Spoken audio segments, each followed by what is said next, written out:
Hey, y'all. Okay. I've been trying to make this video a couple times, but I finally made it. So, hello. This is Arrettres Hollins. I am the founder of Connecting Love and Marriage, where I help couples navigate through tough seasons in marriage and create a marriage that they love. Okay. I teach you how to communicate, how to get your point across, different things like that. Okay. Tonight's topic is a little sensitive. My heart aches for women who are married and suffering in silence. For some reason, the world only acknowledges women who are being abused or battered, physically or mentally.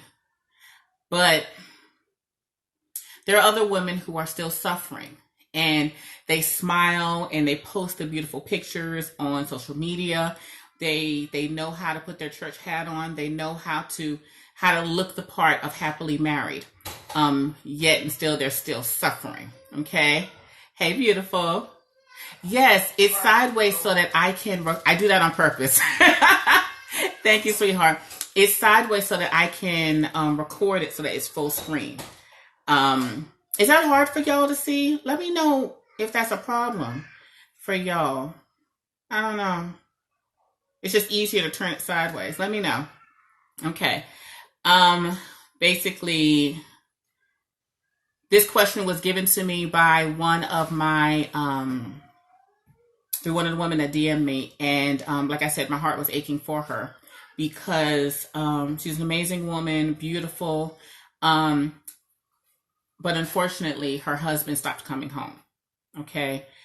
And for whatever reason, he's out in these streets. Okay. So she was wondering, what to do when your husband stops coming home. And it's unfortunate that as believers, that we're experiencing the same thing that the world is experiencing. Okay. It hurts just as bad. The only difference is we have God to help us with it. We have God to help us make it through the situation. Okay.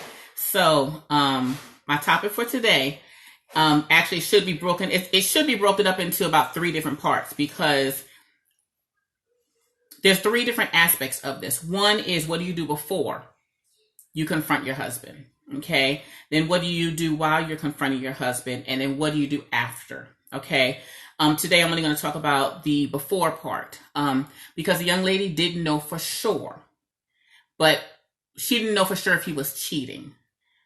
But as women, we know when something's not right. Okay. We just might not have all the proof. They might not have confessed it, but we know when something just ain't working out the way that it needs to be. Okay. So, what I'm going to deal with is the first stage, which is the pre-truth stage. This is before you've confronted him, before you know definitely for sure exactly what's going on. Hey, sweetness, how are you? So let's jump into what to do when my husband stops coming home. Okay. This is real. This is what women are experiencing. And, I had to really pray before I answered this question. I had to really pray because my flesh wanted to say, boo, change them locks on that door and don't let him come back home. That's my flesh. That's what, I'm not about women being abused and cheated on and all that other stuff. I'm not about that. So I really, really, really had to sincerely pray, okay, Lord, what do you want me to say to women that are experiencing this? Women whose husbands don't come home for dinner, women whose husbands go away for the weekend and then come back on Monday like nothing's happened. Women whose husbands who have a mistress on the side. And I know predominantly my following are women. Okay. And I know I have male followers out there too. So my conversation sometimes, is geared towards women. Okay. So I hope and pray that none of my male followers get offended by the fact that I normally speak towards women, but I'm going to try to keep this gender neutral. Okay. So what to do when my husband stops coming home? The first thing you need to do is pray. Okay. That's number 1. My answer normally with stuff like this, normally the first thing that I suggest you do is to pray. Why? Because, You need to get clear. You need to get direct. You need to get settled. Your spouse cheating is a big deal. This is not something little. This isn't something that you handle lightly. And you need to get with God immediately in order for you to get clarity on exactly what to do, what to say, how to handle it. You don't want to operate out of your emotions. It's easy to operate out of your emotions. And your emotions will most likely lead you down the wrong path. Okay? You're going to be emotional. You're going to hurt. You're going to feel all those emotions, but you don't want to react out of those emotions. Okay? You're going to feel angry. You're going to be scared, jealous, resentment, bitterness, sometimes even depression. You're going to feel all this because you've given your life to this man and he decided not to honor you the way God has declared he's supposed to honor you. Okay. So you want to make sure you get with God. And this is what I suggest. Schedule time. If you don't already, schedule time of prayer daily with God. I get up maybe about 10 to 15 minutes before I normally need to get up and I pray. And, I'm asking God how to deal, especially if I'm dealing with something in my marriage. If I'm struggling with something in my marriage, I'm definitely getting up. And I actually have a prayer wall, okay, on the side of my bed. I kind of made a prayer wall. And if you're interested in knowing more about the prayer wall, let me know. I can do a live about that also. But it's helped me so much because I'm able to put all my prayers, all my petitions, all my issues on my prayer wall. I write them down on Post-it notes and I present them to God daily. Okay. So make sure you're consistently in the face of God so he can give you clarity and understanding about what it is you need to be doing in this season. Okay. Next, do you really want to know what's going on? Before you go digging for an answer, I don't believe in gathering information just for information's sake. I don't believe in knowing something just so you can say you know something. What is the purpose you have in actually going to get clarity regarding this? Me, yes, I want to know. Because I got a list of stuff that, a list of stuff that needs to be tended to regarding this answer. But there are women who go digging to find out information, or men, forgive me. There are people who go digging for information to find out if their spouse is cheating or if their spouse is doing something. And thank you, sweetheart. What's your name? Oh, goodness. I don't know what your name is, sweetheart, but actually this is a question that was given by one of my followers. She asked me late last night. So don't dig for information just to be digging for information. If you are not prepared to answer or handle the questions, the answers to your questions, don't go digging. Don't ruin yourself, because let's say you ask all these questions and he gives you an answer that you do not like he's having an affair. What's your next move? What's your plan? And there's a couple questions that I want you to ask before you even get to your husband. Okay, so what if he's cheating? Do I really want to know? Because let's be real, there are some women that do not want to know. They go on about their business and act like they know their husband needs to be coming home, but they really don't want to know. Okay, what do I plan on doing with this information? You need to know all this before you even approach him. Do you plan on filing for divorce? Do you plan on going to counseling? You have to think your way all the way through this to determine what are you going to do with all this information. Next, will I confront him? I truly believe that God allows us to, your husband, and I keep talking about husbands. I'm sorry for all my males that are out there. I apologize, but I keep referring to husbands. But you when something's going on. Now, we can play like we don't know, but we know. So will you confront him about the information? Yes, like I was saying, most don't want to know what's really going on. They don't care what he's saying. Or where, as long as eventually he comes home, that's all they care about. But what if he denies it? That's another thing, because some men, ride or die, gonna take it to their grave. They gonna die with that secret. I promise you, I love my daddy, but there's some secrets he took to his grave. Lord Jesus. So what if he denies it? How do you handle yourself then? Will I stay or go? This is an important question you need to answer and think about prior to you even knowing the truth. Are you going to work it out? Okay, I had a young lady ask me, is it once a cheater, always a cheater? No, it's not once a cheater, always a cheater. You can choose to remain a cheater, or you can get delivered from your issue and live for your marriage. I've seen it done 1,001 times. Okay. Just because someone cheated once does not mean they're going to continue to cheat. And that's a whole nother topic. I did another live on that. I'm not going to dig too deep into that one, but I believe if two people are totally committed to making the marriage work, two people are willing to put in all the work, they're willing to be honest, they're willing to face all the issues that they were struggling with, yes, I believe they can make it work. But that's if two people are willing to do all the work.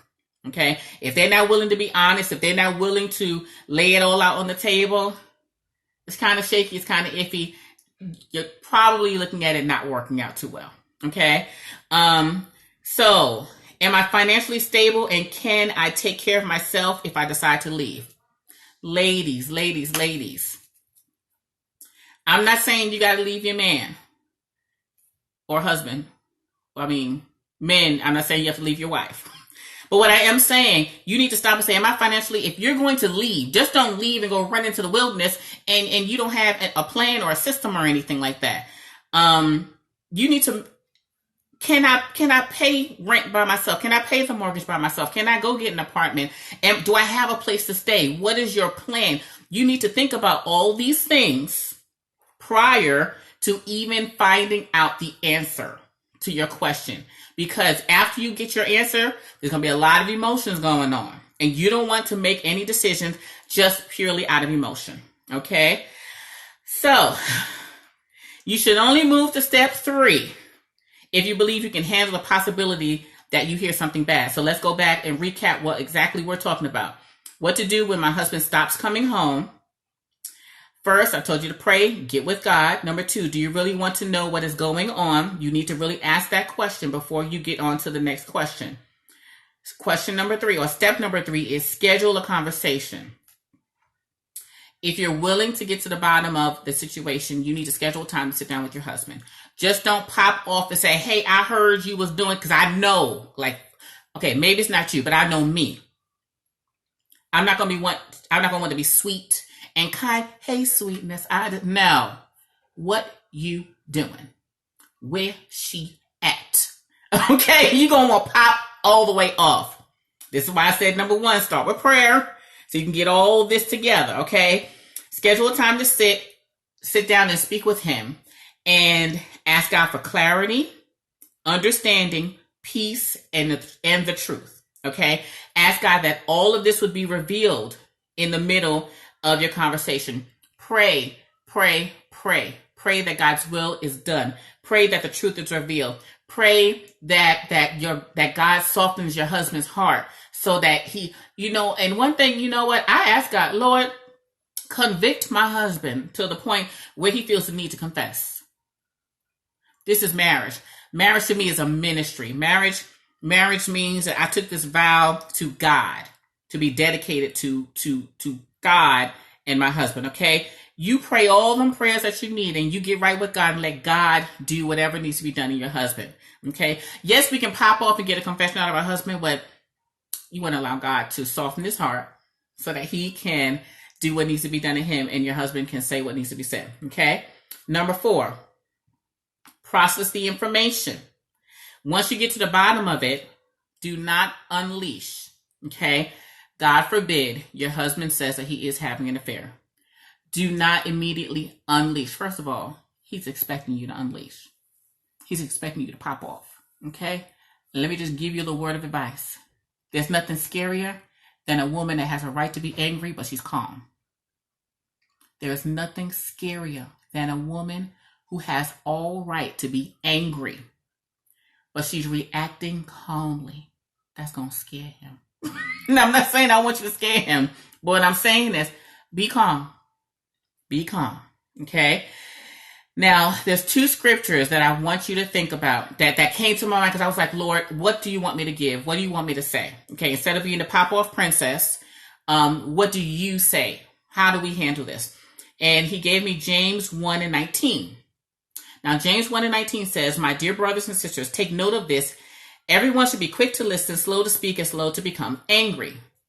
Now, that's hard for me because my baby sister calls me the pop-off princess. So when stuff goes off, I'll be like, wait, hold up. What, I'm ready to pop off. But he specifically tells us to be slow to speak and slow to become angry and quick to listen. Okay? Which is hard. But this is the second part of the scripture that I can't say no one talks about, but it so easily gets skipped over because he tells us why. Okay? He tells us why he wants us to do these things. Because human anger does not produce the righteousness that God desires. Whoa. So he's telling you to be quiet, listen, don't allow your anger to take over you. And he's telling you he can't be glorified in the midst of this if you're popping off. And it's so true. There's been so many times I've argued, I've fussed, and God wasn't glorified in the midst of all that heated debate. He didn't get any victory out of me popping off and yelling and saying whatever it was that I felt I needed to say. Okay. So be quick to hear what's going on. I know it's hard. And that's why I continue to say, before you even start, pray. Before the conversation, pray. Before you set up this meeting, pray. Like, continually ask God to give you strength to deal with this. He's fully aware of what's going on. He knows where your husband is. He knows why he's not coming home. He knows who he's with or who he's not with. Okay? So your best bet is to go to God so he can lead and guide you through this. Okay? Now next, give yourself time to grieve. Okay? Once your meeting is over, of course, I'd hope and pray that he's not doing anything wrong. But if he is doing something wrong, in the conversation, you might want to schedule another time for y'all to get back to this, and you need to go and get yourself together. You need to go and grieve. Okay? Now, what do I mean by grieve? Yell, cry, be angry. Go someplace where he's not around. Whether you got to go get a hotel, go for a long drive, go to a park or something. You need to grieve and mourn because you're mourning the loss of trust in your marriage. You're mourning the loss of a foundation that you thought was stable. Okay? Give yourself time to mourn. The same way you would mourn the actual death of someone, allow yourself to mourn the loss of trust in your marriage. Trust is major. That's one of the main pillars of a strong and healthy marriage. If you don't have trust anymore, it's broken. Okay? So give yourself time to get over that. Give yourself time to get all of that out. Okay?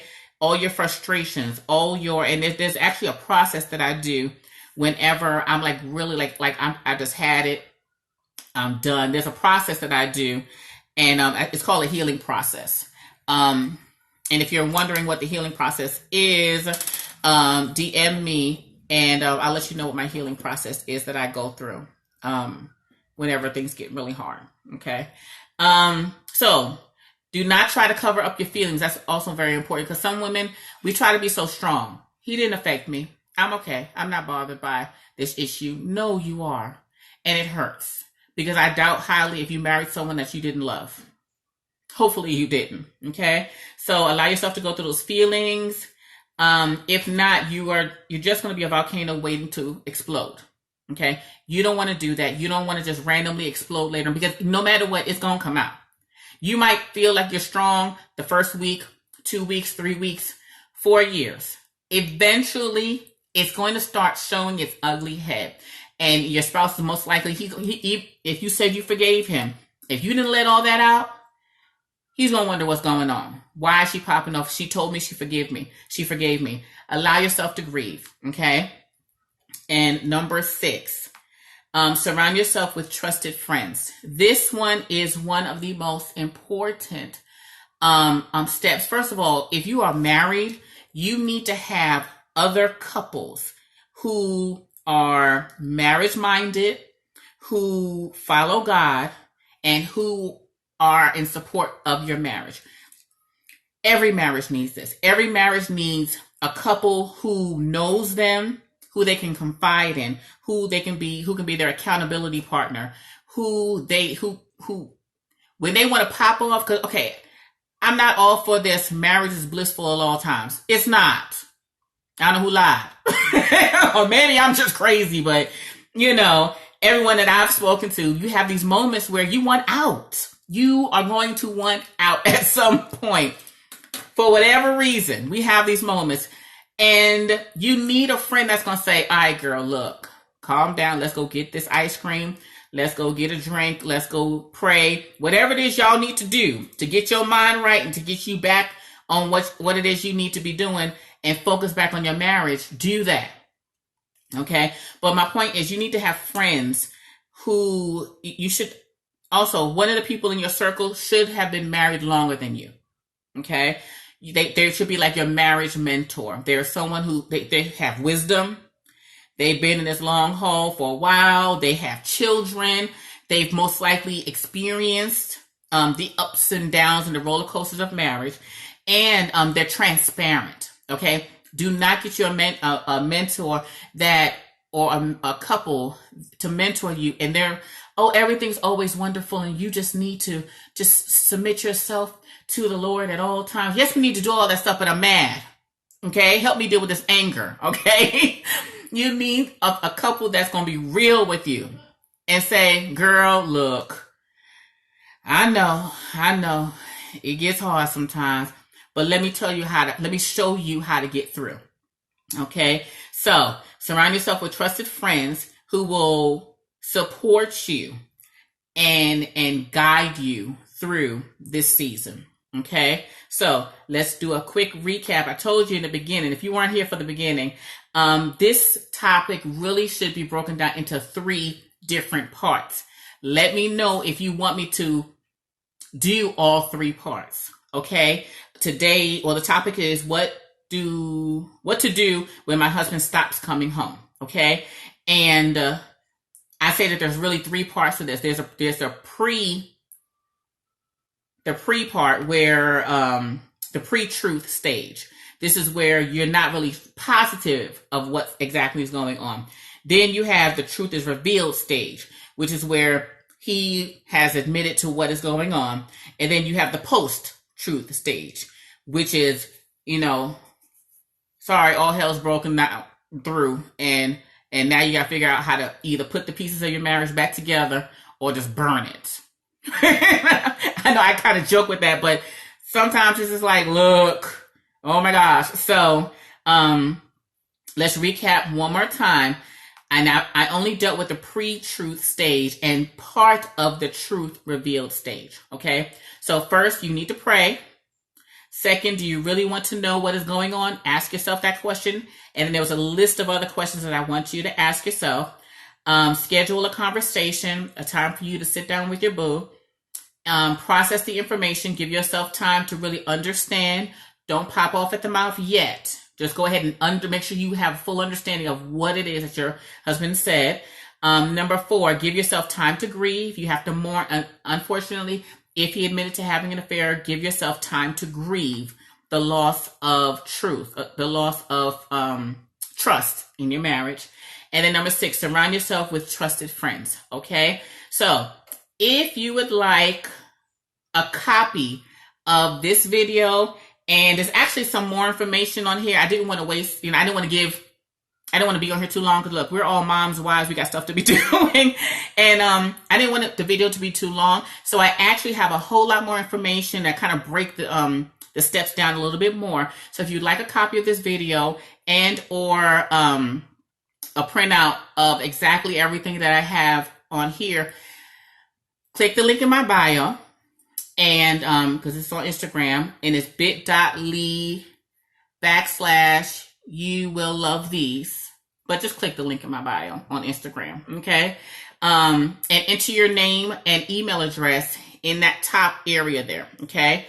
I got some other nice, really cool stuff on there too. But first, put your name and your email address in there, and I will send it to you probably within 24 to 48 hours. You'll be getting this. Okay. And I do have homework for you. Okay. If you're not already doing this, I want you daily. Remember, we talked about my prayer wall. If you're interested in knowing about that, make sure you DM me. But I want you to pray daily for you, your spouse, and your marriage. Okay. I separate those three because those are three different entities. You as a woman need to pray for yourself daily. Okay. You also need to be praying for your husband. There's a lot of things that he's experiencing and a lot of things that you're experiencing. You need to make sure that y'all are covered in prayer continually, even if unfortunately he is not coming home. I know it's tough. Me even saying that, it's kind of like, but it's Christ. This is what God said to put out there. Now, I'm not saying, and I might probably have to do part 2 to this. I really might have to do part 2 of this topic. I'm not saying lie down and be a doormat. I am in no way saying that. God does not want you to be abused. He doesn't want that for you. So, getting back to your homework, pray for you, your spouse, and your marriage. Schedule 5-10 minutes a day where you are praying for you, your spouse, and your marriage. Okay? Set your alarm on your phone. I literally get up about 10-15 minutes earlier and handle that. Now, I have some scriptures I want you to focus on that will help you deal with topics like this or any issue where trust has been broken. Because remember, your husband does not have to have an affair in order for trust to be broken. Okay? There's other ways for him to break trust in a marriage. Okay? So hopefully you had your pen out anyway. So get your pen out. I want you to read. There's 6 scriptures. And the first one is James 1:19 through 20. I briefly covered that in one of the steps. Deuteronomy 31:8 through 9.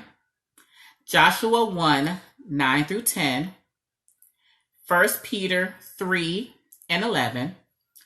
1 Peter 5:7. And then Philippians 4:7. Okay, so I'll tell you one more time. James 1:19 through 20. Deuteronomy 31:8 through 9. Joshua 1:9 through 10. 1 Peter 3:11. 1 Peter 5:7. And Philippians 4:7. Okay, and I had a star next to Deuteronomy too, because that one, I really like that one. Okay, so my offer for you, and I actually have, right now I have a 5-day challenge. It's a wifey challenge going on. And a lot of women have been enjoying that. It's about how to reconnect with your husband. But the Lord has put it upon my heart today. I have a challenge called Safe Relationships.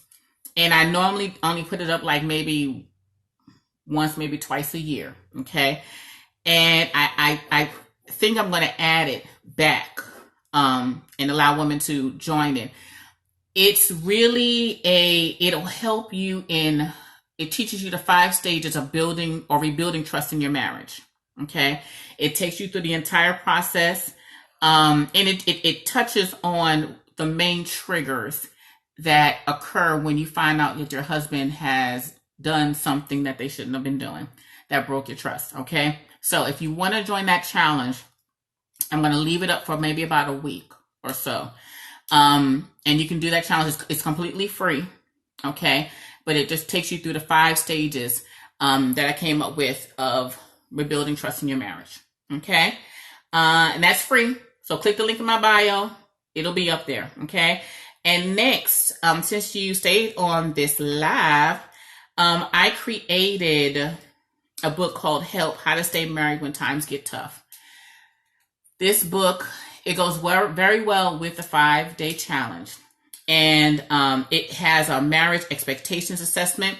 This expectations assessment is the bomb. Oh my gosh, I've had so many women say, because you join marriage and he has expectations, you have expectations, and neither one of you are expressing these expectations. So this marriage expectations assessment, it helps you and your spouse come up with ways and determine, oh, you're expecting me to do this. Oh, you want me to do laundry on Tuesdays. Are you going to take out the garbage every Wednesday? Or who takes care of children when they're sick?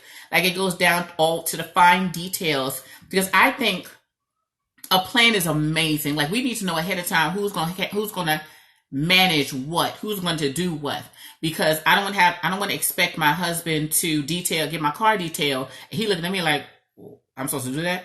Then I'm mad at him because he's not doing it. He's like, well, you didn't tell me. But I'm like, well, you should know. But he's like, I'm not psychic. Okay, so there's a marriage expectations assessment in there. There's techniques to overcome issues in marriage, scriptures targeting areas of empowerment, your personalized affirmation, actionable steps that will take you through creating a good support system. And there's a journal in there too, so it's prayer time in the notes section. Okay, so this workbook is normally $29. It is on sale today for only $19. Only $19. And the reason why I'm doing this book, or I'm letting this book go, is because I'm amazed at how many women. First of all, I feel it's an honor that anybody would DM me questions, would message me questions, would email me questions about their marriage. I sincerely find it as an honor and a privilege to be able to go into, or to be invited into your marriage, because that's sacred. It's sacred. You know, I'm not the most trusting person. So if I tell you about my marriage, I really, really, really love you, and I really, really trust you. So to me, it's an honor that a woman would reach out to me and say, hey, I need help. Thank you for the opportunity and the privilege of serving you in that way. I don't know everything, but I know what I know. And what I don't know, I definitely go to God on a regular basis. So I do my best to not give any help out of my flesh, because I'm still human. And I get a little attitude, especially when y'all talk about, he did what to you? I used to be the one that you would call and say, girl, so-and-so did something. He did what? Hold on, I'll be right there. I got you. So I went from being pop-off princess to, all right, well, let's pray. Let us seek the face of the Lord, okay? But I still pop off every once in a while. Don't push me. So anywho. So once again, like I was saying, I'll get off of here. I know I'm just chatting and rambling now. So make sure you grab a copy of that book. I need to make sure that the link in there has the $19 in it. If not, just give me a second. I'm going to get it ready for you. Oh, it'll only be up there for 24 hours. So until Tuesday at midnight, I'm going to change the link out. Okay. If you can't find the link, DM me the word help. Okay. DM me the word help, and I will send the link right on over to you. Okay. So you don't have to worry about trying to figure out where it is. All right. I hope you have enjoyed this information. I hope it has helped you. Once again, thank you for allowing me to be a part of your life and your marriage. I feel like I'm supposed to be saying something else. I don't know. Oh, yes. Because my girlfriend mentioned that my camera is sideways, and I do that on purpose because whenever I share it, it doesn't have the bars on the side. But tell me if this is awkward, okay? So you can DM me and say it's okay, or DM me or comment saying, kind of turn it the other way. I understand if some people, it just throws you off, and I understand, ain't nothing wrong with that. Yes, and thank you. Well, I got one vote already. She said, please turn it around. Okay, sweetheart. Thank you for helping me. And I will turn it the other way just for you, my dear. Okay? I'll do that for my other videos. I won't do it now because it's already one direction. All right. So I hope this is helping you. How can we reach you? Oh, DM me, boo. You can DM me, or you can email me at connecting. Thank you for asking that question. You're wonderful. Connectingloveandmarriage@gmail.com. connectingloveandmarriage@gmail.com. You can DM me, or you can click the link in my bio to contact me. I have all the information up there, and I just need to be transparent for a minute. I keep trying to remember my URL that gets you to my social media thing, but it's bit.ly/you will love these. bit.ly/you will love these. bit.ly/you will love these. Thank you, boo. So if you can go there, you can email me at connectingloveandmarriage@gmail.com. You can DM me any questions that you may have. But once again, it's an honor and a privilege to be involved in your marriage. I hope any information that I share with you helps. Oh, thank you, girl. DM any questions you may have. I'm here to help. All right. Talk to you later. Make sure you kiss your boo tonight. Like, give him a good one. If y'all still on here, like, don't give him the I've been married for 40 years kiss. Give him the we've been dating for a month kiss. Now, my married folk know there's a difference in the we've been dating for a month kiss or 2 months and the we've been married for 40 years or even 20 years. Thanks, boo. Go ahead and do that tonight. All right, make it a day. All right, ladies, I love you. Hope you have an amazing evening. Bye.